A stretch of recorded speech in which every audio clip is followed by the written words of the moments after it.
As promised, here we are with Tripti to have a very quick and short talk on her presentation at this evening. Of course, you've already heard from Satish, and here we are with Tipu. Tipu, first of all, thank you so much.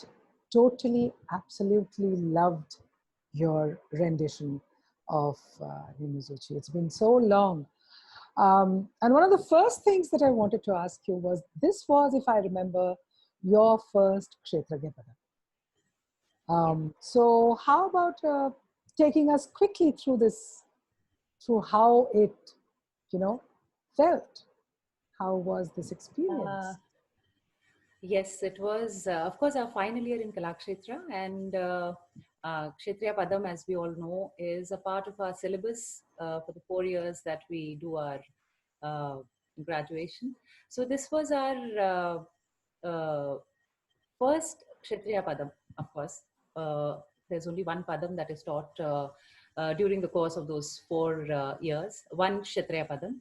And before that, I remember we had learned this very short and sweet Padam, which was, of course, in Madhyama Kala. It was Tayyale in the Ragam Kalyani.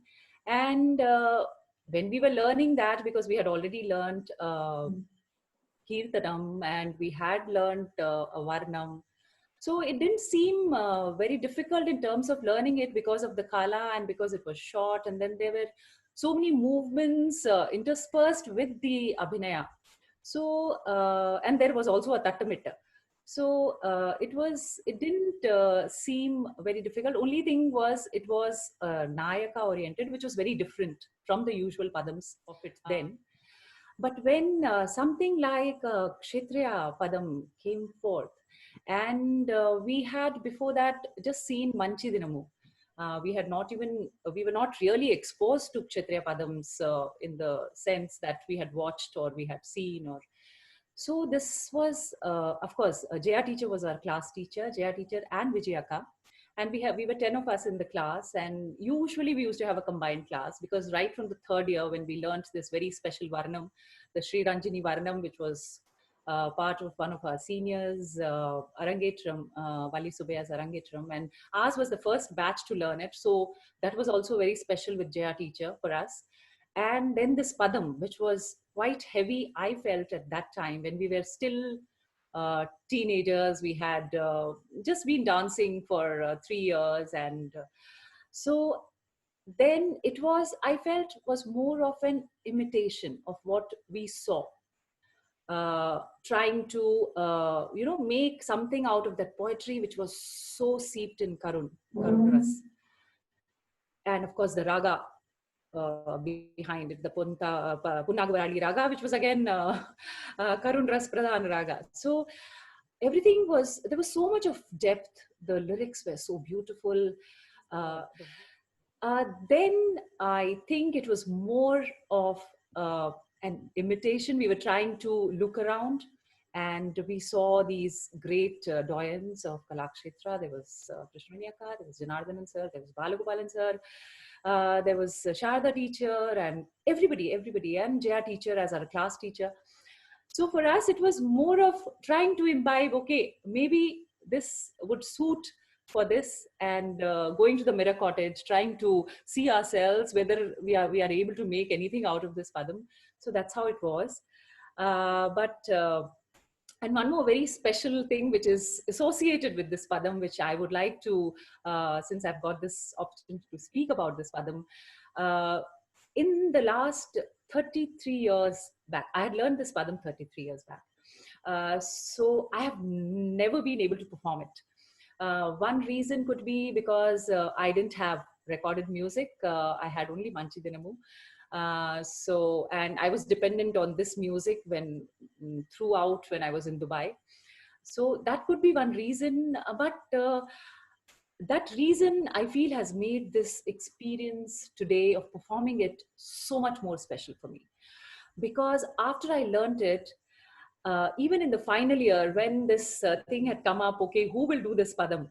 And I was very keen to do it, but then Jaya teacher said, no, you should do the shloka. Yam Drishtva. And Jyotsna Butch also, she was also wanting to do this padam. So amongst the two of us, Jyotsna won the race then.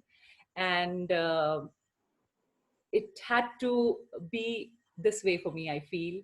And today, Swagata has made it so very special for me, because now I realize that uh, how we feel and portray, or even that the whole essence of that padam, the way we are feeling it now after being in this field for 30-35 years and dancing, performing, teaching, it makes I mean, a lot more sense, I feel, to do it now than what we did it as a teenager.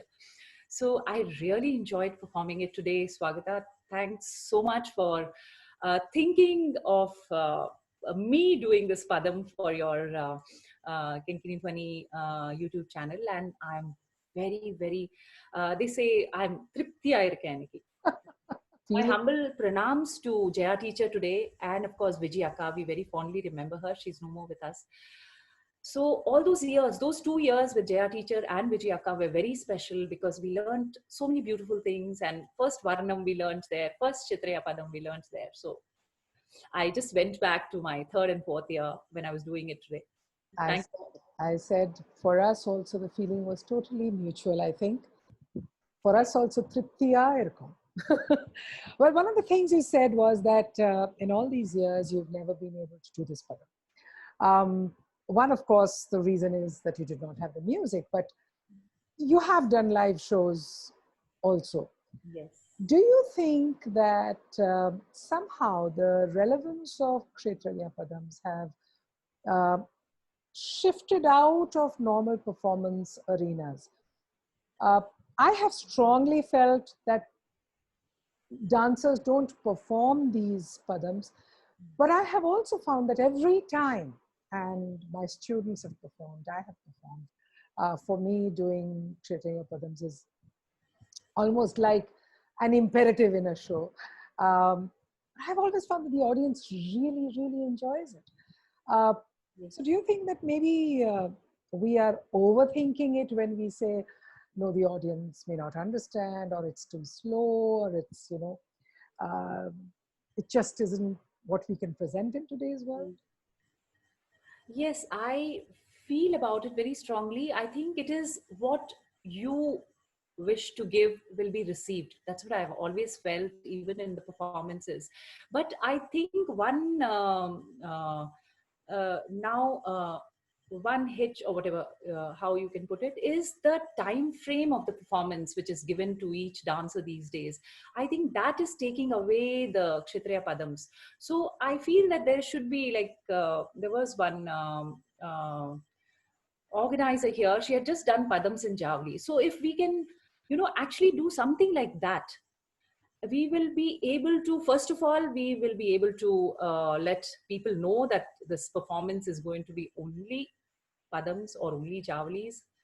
So they come prepared. And I'm sure, I mean, because there is so much of depth. The poetry is so beautiful, the Shringara Bhava or the Bhakti, everything is so soaked in beauty. So I think they have to be shared. The joy that I went through, I was soaked in today, it being a Karun Ras. Like Ate always used to say that even Vibhatsam used to should bring out, should make the audience feel good about it. So that refined it has to be. So I feel the poetry of Kshatriya Padams is so refined and so beautiful and so elevating that I really enjoy doing it. And I think I'll make it a part of my regular practice now to do a Kshatriya Padam also, along with whatever I am Well, I doing think, in my I think practice sessions. I think this entire lockdown business, which caused me to think of of engaging online, has given us all the time in the world that we want, and we've been exploring. This is the third Kshetranya Padam almost in a row that we are doing, Yes. and there are more lined up. As many as of Atte's choreographic pieces that we can lay our hands on, and I think we're, whether it's out there on stage or not, at least here we will have a small repository of the Kshetriya Padams. Kshetriya Padams. And I think that, you know, I don't much perform with other people. I normally perform in my own programs. So I don't think that the time constraint thing is really that hard on me. But I do understand what you're saying about it. And in fact, we also make it in Tinkani a point to have only Abhinaya shows sometimes.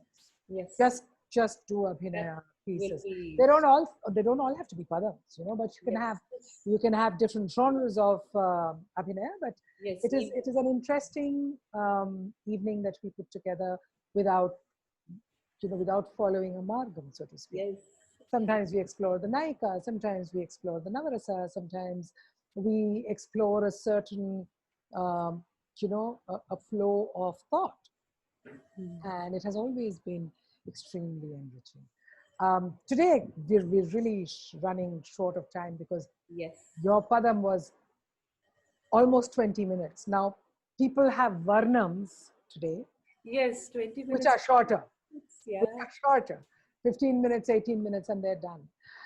And then, of course, we had that really enlightening chat with Satish, which was so good to be able to do, because it was the first time we were meeting after Smriti Prava, and it's been what, 5 months, 6 months, and it felt really good. And we will have more of a conversation the next time that I catch hold of you on our Super Solo Saturdays. Just few lines of one of my songs, which actually is again seeped in Karun Ras and that thought. So just a few lines from there. Go ahead. रूठा सा सावन था वो, पतझड़ का आलम था वो, रातों को नींदों में जगा, तेरे बिन तेरे बिन तेरे बिन, तेरी याद को सीने से लगा मैं जिया, तेरे बिन तेरे बिन तेरे बिन, इस दर्द को सीने में छुपा मैं जिया, तेरे बिन तेरे बिन तेरे बिन. Wow, that is really nice. I thought it just kind of it sort of reflects the sentiment that we have been carrying on from this morning. Yes. Well, I have to say that with Tripti, we explored this long distance live thing, and it didn't seem to work too badly. So we're going to try and see if we can have more of these and enrich the repertoire that we're trying to build up online. But stay tuned until next Saturday. Till then, namaste from both of us. Namaste. Thank you. Thank you, Mishti. Thank you.